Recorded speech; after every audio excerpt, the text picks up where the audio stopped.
What exactly did Gosport do on non-league day? Yeah, we utilised the opportunity to get something in place that we've been meaning to do for a little while. When I came to the club, obviously looked at the first team, looked at everything around that, but I also looked at the club as well. There's loads of aspects to a football club apart from the football. I'm not daft. The football is what attracts players. The football is what attracts fans, and ultimately the club will grow if you play good football and you're successful. But there's no point growing the football team if you haven't got an infrastructure and everything around you. So it all kind of goes in place together. So what we did, in answer to your question, this year we've already got an academy which was set up. I listened into one of the presentation. They talked about like a pyramid system in terms of like it is a feeder into the first team. And I kind of digested that and I thought to myself, well, how can we actually make it a real appeal to kids to come to us as opposed to any other academy? So I thought, why not introduce a squad number system? So all of our players are squad numbers this year.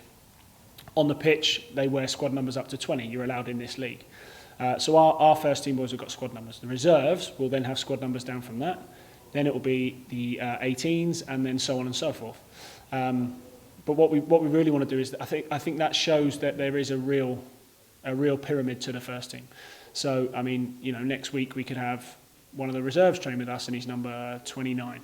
But we know he's got his identity, and next year he might get offered a contract, or he might get offered a deal, which then he becomes up the squad number.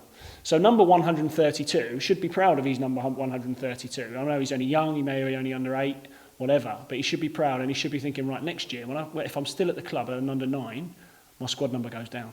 I'm getting close to the first team. And I think the only way that's going to be successful, because we've got an amazing youth system as well, youth setup, which it runs side by side at the moment.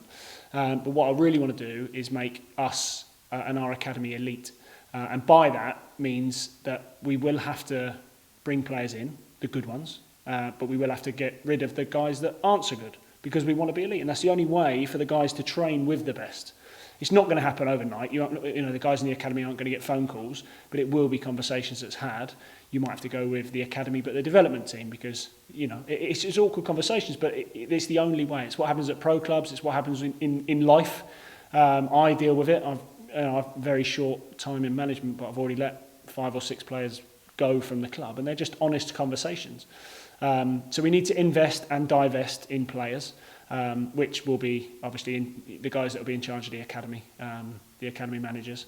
But we are really going to try and get some fresh academy managers, some fresh faces, some talent scouts that are going out watching games, and make this not just a very successful football club for the first team, but for every age group, and be inviting, because why shouldn't we bring up our own talent and have our own talent showcased in the first 11?